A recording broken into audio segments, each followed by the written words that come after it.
Welcome to Man Does Tech, where I solve the problems you didn't even know you had.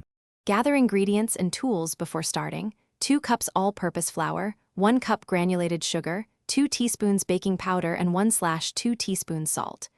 Measure 3/4 cup milk, 1/4 cup melted butter, and 2 large eggs.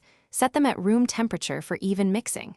Prepare a 9-inch round cake pan or a ring pan and have a 3/5-inch round cutter for the center hole. Preheat the oven to 350 degrees F and grease the pan with 1 tablespoon butter or oil. Start by whisking the 2 cups flour, 1 cup sugar, 2 teaspoons baking powder, and 1/2 teaspoons salt in a bowl.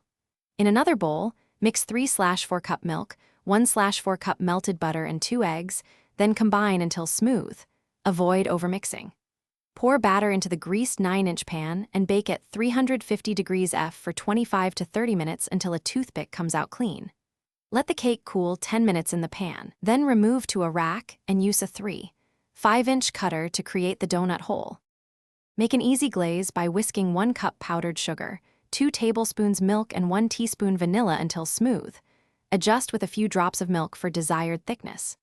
Place the cake ring on a rack over a tray, dip the top and sides into the glaze, and immediately add sprinkles or chopped nuts so they stick.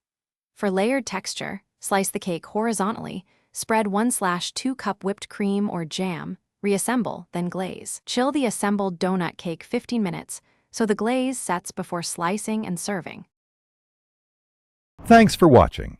If you found this helpful, don't forget to like and subscribe.